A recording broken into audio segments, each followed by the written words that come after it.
Visa umuntu lento la kuvise yona. Ikhona leyo nto leyo. Ngumbuzo loyo.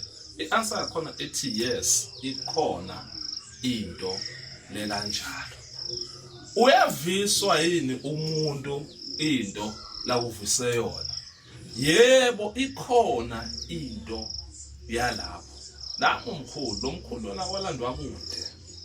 Wayekade evisa labanye tintfo labadivise labanye.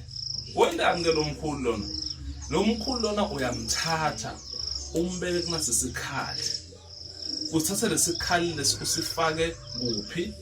Emulilweni. Ubasa umlilo ehlathini. Ufike uthathe lesikhali sesibovu ubeke nangumkhulu. Umkhulumise ethi mkhulu nangusibani wangivisa buhlungu kanje.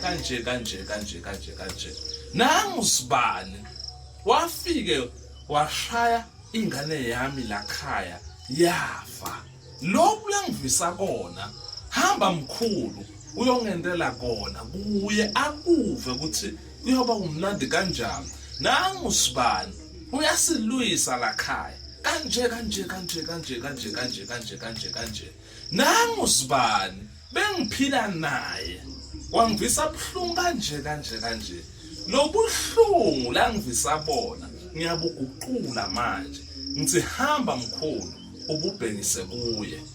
Iyahamba iyovisa lo muntu lo la kuvise lento le longayithandanga. Asikwazi ke nakhulubisa ke into lehle simangabe lo muntu ovisa into lehle ubuye ngizomcela athi naye akeve into lehle. Lana sikhuluma ngemuntu lokuhlukumezile wenza into longayithanda. Usho ukuthi ukuphi nenkalo zomhlaba. Wafika wakhuluma ngalo mkhulu wathi mkhulu nangusibani wende